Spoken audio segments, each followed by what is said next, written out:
দাদি, আজ থেকে আমাদের সাথে থাকবা কিন্তু। চাচাগর বাড়ি এখন আর যাওনের দরকার নাই। ভোরের আলো ফুটেছে খানিক আগে। গ্রামের মানুষ খুব তাড়াতাড়ি ঘুম থেকে উঠে নিত্যকার কাজে লেগে যায়। আজও তার ব্যতিক্রম নয়। সকালে নাস্তা সেরে মাহাত সহ পুরো টিম আবারও রোগী দেখতে বসেছে। তবে আজ গ্রামে গ্রামে গিয়ে নয়, মাতব্বর বাড়ির উঠোনের পাশে বিশাল ঘরটাকে চিকিৎসালয় বানিয়েছেন। কাঠের চেয়ারে বসে আছে মাহাদ, সামনে টেবিলে সাজানো চিকিৎসার জিনিসপত্র। সাঈদ আর আরহামও বসেছে পাশে পাশে। সোনাইমুড়ি গ্রামসহ পাশে আর দুটো গ্রামের মানুষজন এসে ভিড় করেছে। একে একে রোগীরা আসছে। মাহাদ, সাঈদ, আরাম শুনছে, ওষুধ লিখছে, কেউ বা ওষুধ দিচ্ছে। সকালে শহর থেকে আরেকজন এসেছে। নতুন করে আরও কয়েকজন অসুস্থ হয়ে পড়েছে। এই রোগ থেকে বাঁচতে করণীয় কি তা রত্না, নিধি, আফসানা ওরা বোঝাচ্ছে, সতর্ক করছে। গ্রামের মানুষজন সতর্কতা অবিলম্ব করে কম। ডাক্তার সাহেবরা মাতবর বাড়িতে আছেন। আব্বাই কইয়া গেল আইজ আরেকবার যাইতে, সুস্থ হইতেছে কিনা জানাতে হবে। শিউলির কথায় মাথা নাড়ালো জবেদা বেবি। খুব সকালে করিম মিয়া তাকে এনেছে এখানে। ডাক্তার যখন বাড়ির কাছে থাকছে সুবিধা বেশি হবে এই ভেবে এনেছে। এর মধ্যে ওদের ডাক পড়ল। করিম মিয়া চেঁচিয়ে উঠল, আম্মা আসো তোমরা। গ্রামের মানুষ সব মাতাব্বর বাড়ির আঙিনায় ভিড় করছে। এদিকে তোমরা এত কাছে থেকেও বাইরে হইতে পারতাছো না। আসতেছি আব্বা। শিউলি উত্তর দিয়ে জবেদা বিবিকে নিয়ে তড়িঘড়ি করে বাইরে হলো। দাদির হাত কাঁধে নিয়ে হাঁটতে লাগলো। শরীর অনেক দুর্বল হয়ে গেছে, হাঁটতে একটু কষ্ট হচ্ছে। বের হয়ে আসতে করিম মিয়া তাড়া দিল। হাঁটো হাঁটো, সবাই বুঝি ডাক্তার দেখিয়া শেষ হয়ে গেল। শিউলি তার আব্বার কথায় ফিক করে হেসে উঠল। হাসতে হাসতে বলল, আব্বা, ডাক্তার শুনেছি চিকিৎসা করে, তারা কি কোনো জিনিস যে শেষ হয়ে যাবে? আম্মা ওইটা কথার কথা, তাড়াতাড়ি হাঁটো দিনি।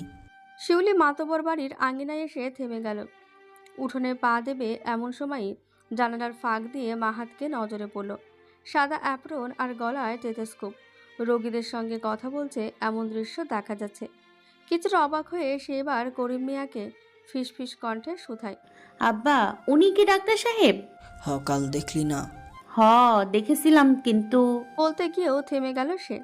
করিম মিয়া ততক্ষণে জবেদা বিবিকে নিয়ে ঘরের ভেতরে চলে গেছে। শিউলির দৃষ্টি জানালার ফাঁকেই রয়েছে। ভাবনায় মত্ত তার মস্তিষ্ক। সখী দেখেছিস ডক্টর বাবুরা কি সুন্দর। শহরে থাকলে বুঝি মানুষ এমন সুন্দর দেখতে হয়?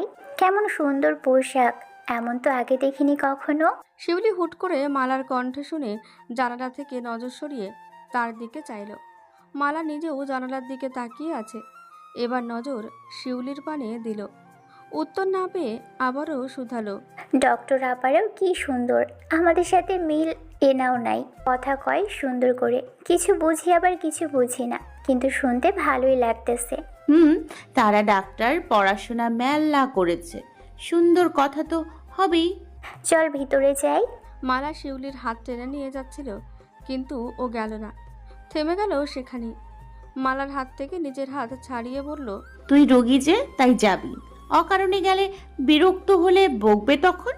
হুম, তা ঠিক কইছিস। মালাও সম্মতি জানালো। তারপর চোখে মুখে হাসি ভাব রেখে আবারও বলল, জানিস শিউলি, আমার না খুব শখ ওনাদের সঙ্গে একবার কথা কইব, কিন্তু ভয় লাগে, শরমও করে সামনে যাইতে। শেষ কথাটা একটু নিচু স্বরেই বলল, যেন কথা বলতে না পারা বড় কোনো ব্যর্থতা। শিউলি সান্ত্বনার সহিত বলল, হবেক্ষণ কথা, চল এখন যাই। মালা আর শিউলি সেখান থেকে চলে আসতে নেবে এমন সময় মালার বড় ভাই মিজান তার নাম ধরে ডেকে উঠল।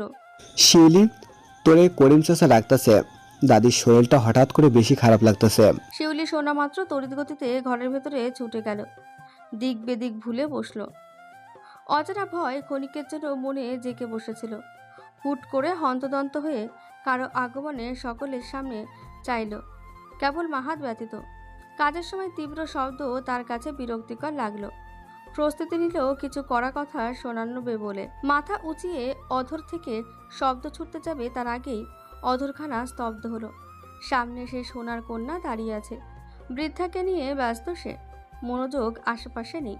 তার কাতর কণ্ঠ, দাদি দেখো আমার পানে, হাঁটতে কষ্ট হইতেছে, চলো বাড়িতে নিয়ে যাই। নিধি আর আফসানা ইতিমধ্যেই উঠে পড়েছে। মাহাত নিজেও দাঁড়িয়ে পড়ল। সেখান থেকে উঠে বলল, শরীর দুর্বল এই জন্য এমন হচ্ছে। ওষুধ দিয়েছি, খেলে ঠিক হয়ে যাবে। বেশি বেশি যত্ন নিবেন, বৃদ্ধ বয়সে রোগ বাসা বাঁধে বেশি, এই সময় যত্নের প্রয়োজন হয়। করিমা মিয়া আর শিউলি জবেদা বিবিকে নিয়ে বাড়ির দিকে আসার জন্য বেরিয়ে গেল। মাহাত দাঁড়িয়ে না থেকে নিজের কাজে মন দিল। কাজের সময় অন্য কিছু ভেবে সময় নষ্ট করতে চায় না সে। পরবর্তী কে আসুন। নিধি, তোমরা সকলকে সবটা বুঝিয়ে বলো। মাহাদের নির্দেশ মতো ওরা কাজ করতে লাগলো। অনেকে একদিনের ভেতরে কিছুটা সুস্থ বোধ করছে বলেও জানিয়েছে। সময়টা তখন বিকেল। রোদহীন প্রকৃতি, শ্রাবণ মাসের বৃষ্টিময় স্যাঁতস্যাঁতে পরিবেশ, শীতল হাওয়া, নিত্যদিনের আবহাওয়া। রোদের দেখা নেই বললেই চলে। মাহাত মাতব্বর বাড়ি থেকে একা বেরিয়ে পড়ল। সারাদিন কাজের পর দুপুরে খেয়ে বাকিরা বিশ্রাম নিচ্ছিল। আসার সময় অবশ্য শাহিদ জিজ্ঞেস করেছিল, কোথায় যাচ্ছিস? বাহিরে পুকুর পাড়টা একটু দেখে আসি, ঘাটে বসে একটু পরিবেশটা অনুভব করি। এতটুকু বলে বের হয়ে এসেছে মাহাত। মাতব্বর বাড়ির পেছনে একটা পুষ্করণী আছে, আয়তনে মাঝারি এবং বেশ গভীর। ওখানে আগে জমিদার পরিবারের মহিলারা গোসল করত, এখনও কেউ করে, তবে গোসলখানা হওয়ার পর পুকুরে গোসল করা কমেছে। মাহাত এক পা দু পা করে এগিয়ে চলল। পথে গ্রামের মানুষের সঙ্গে নানান কথা হলো। কত সহজ সরল তাদের মনোভাব, নেই কোনো রেষারেষি। এই সহজ সরলতায় মুগ্ধ হলো মাহাত। তবে এর মধ্যেও কিছু মন্দ লোকও আছে যা এখনও তার নজরে পড়েনি। গ্রামের কাঁচা পথ, জায়গায় জায়গায় কাদা, তবে নিরিবিলি পরিবেশ, সঙ্গে মাতাল হাওয়া, বেশ ভালো লাগছে। নিজেরই প্রফুল্ল মনে হচ্ছে। মাহাত হাঁটতে হাঁটতে সামনে একজনের দেখা পেল। কালকে যে ছেলেটা তাদের পথ দেখিয়ে নিয়ে যাচ্ছিল, নাম হাবিব উল্লাহ, তাকে ডাকে। হাবিব, শোনো এদিকে। নিজের নাম সম্বোধন শুনে হাবিব তাকালো। মাহাতকে দেখে হাসি মুখে দৌড়ে আসলো। কিছু কইবেন ডাক্তার? ছেলেটার বয়স 12 কিংবা 13, বেশ সরল মনের, সাদাসিধে। কালকে সারাটি দিন সঙ্গে থেকেছে। মাহাত আশপাশে এক পলকে দেখে নিল, অতঃপর ধীরে বলল, করিম মিয়ার মেয়ে আছে? আছে তো, আমাগর শিউলি আপা। মাহাত এবার আশ্বস্ত হলো শিউলি করিম মিয়ার মেয়ে, যাকে সে খুঁজে চলেছে। মাহাতকে ভাবনা মতো থাকতে দেখে হাবিব শুধায়, কেন শিউলি আপার কোনো দরকার? সে তো ওই নদীর পাড়ে তার সখী লগে বইয়া আছে। মাহাত উত্তর করল না, কেবল ওকে যেতে বলে নিজেও পা বাড়ালো নদীর পাড়ের দিকে। ওই তো নদী, এখান থেকেই দেখা যাচ্ছে।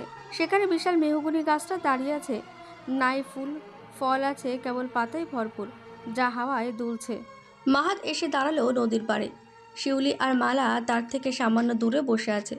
দুজনে কিছু একটা নিয়ে হাসাহাসি করছে। শিউলির হাসিতে সাদা দাঁতগুলো মুক্তোর মতন ঝকঝকে দেখা যাচ্ছে।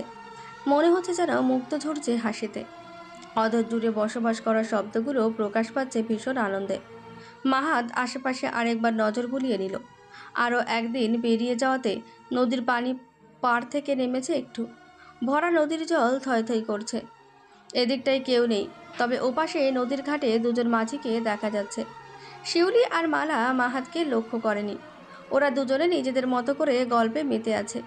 নদীর পাড়ের পাশে একটা বাঁশের তৈরি ঢং ফেলানো আছে, যেখানে ওরা দুজনে বসে পা দুলিয়ে গল্প করছে, হাসছে। মাহাত কি করবে বুঝতে পারছে না। ওখানে যাওয়া কি ঠিক হবে? কেউ কি খারাপ মন্তব্য করবে?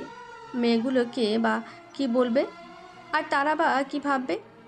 খানিকটা সময় পর দ্বিধা নিয়েও এগিয়ে গেল। ঘাসের ওপর পদচারণের কারণে শব্দ খুব একটা হলো না। শিউলি তখন বকরির দড়ি নিয়ে টেনে নিয়ে এসে বাঁধছিল কাছে। তোমার দাদি কেমন আছে এখন? অপ্রত্যাশিত কণ্ঠে শিউলি সহ মালা চমকে উঠল, তাকালো পিছনে। মাহাত স্ত্রীর দৃষ্টিতে তাকিয়ে দাঁড়িয়ে আছে। মালা মাহাতকে দেখে একটু আনন্দিত হলো, তবে শিউলি বোধহয় আনন্দের পরিবর্তে ভয় পেল কিংবা দ্বিধাবোধ করল।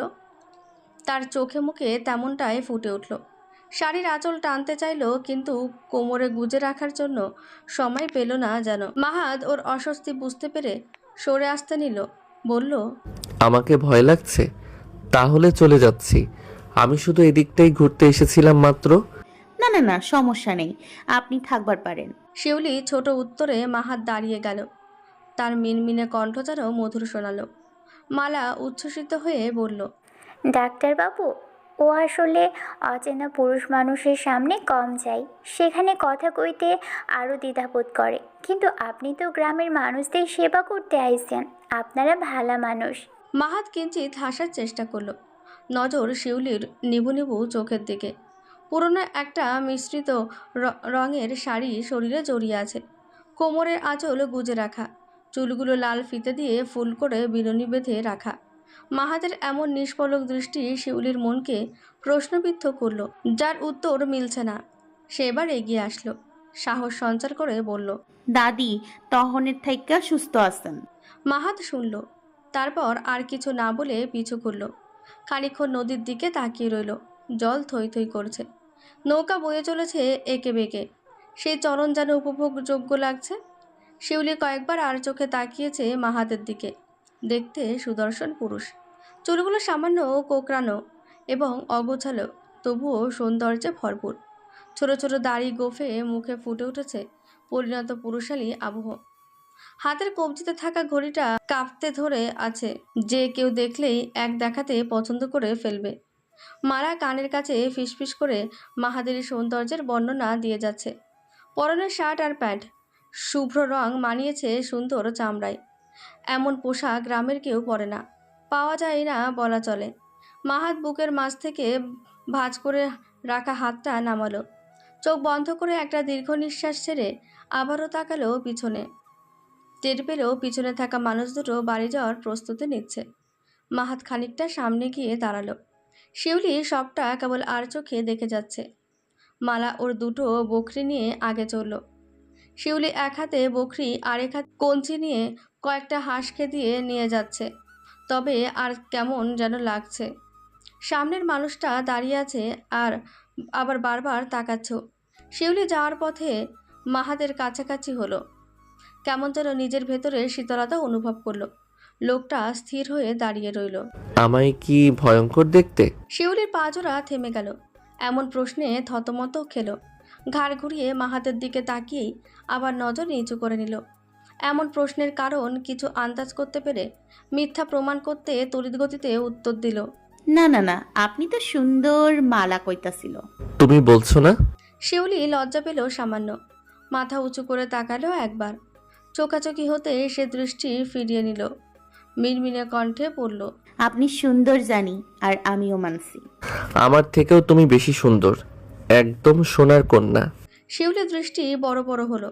সোনার কন্যা সম্বোধনে তার মধ্যে বিস্ময় দেখা দিল। জানতে চাইল, সোনার কন্যা আবার কে? তার অজানা প্রশ্ন শুনে মাহাত হেসে উঠল। শিউলির দৃষ্টি নিবদ্ধ হলো হাসিতে। তার এমন হাসির কারণ খুঁজে পেল না বোধহয়। মাহাত কোনো মতে হাসি থামিয়ে বলল, তুমি সোনার কন্যা, সেই গানটা শোনোনি? শিউলিও ডানে বামে মাথা নাড়ায়, যার অর্থ সে শোনেনি। গ্রামে ক্যাসেট এবং টিভি মাতব্বর বাড়িতে আছে। অ্যান্টেনার সাহায্যে সাদা কালো আলোকচিত্র দেখা যায়, তা আবার সপ্তাহে 2 দিন। ক্যাসেটের গান শুনেছে কয়েকবার, তবে এই গান শোনেনি সে। মাহাত তার উত্তরে বলল, আচ্ছা, একদিন শোনাবে তবে। শিউলি আবারও মাথা নাড়ালো, অতপর পা চালাতে শুরু করলো। মাহাত ঠায় দাঁড়িয়ে রইল। কিছুটা দূর যাওয়ার পর পিছন থেকে বলে উঠল, আমার কিন্তু সোনার কন্যা চরিত্র ভীষণ পছন্দ। ঘুটঘুটে অন্ধকারে গ্রামের বাড়িগুলো দেখা যাচ্ছে না। সম্ভবত আমাবস্যা চলছে প্রকৃতিতে। আধারে নিমজ্জিত আকাশের দিকে তাকিয়ে আছে মাহাত। ছাদে এসেছে খানিক আগে। 2 চোখে ঘুম আসছে না কিছুতেই। এপাশ ওপাশ করতে করতে এক প্রকার বিরক্তি নিয়ে ছাদে আসা। গ্রামে এবং এই বাড়ির সকলে সন্ধ্যার একটু পরেই ঘুমিয়ে যায়। বিদ্যুৎ নেই কোনো আধুনিকতা। শহরে থাকলে বোঝা মুশকিল দেশে এমন গ্রামও আছে।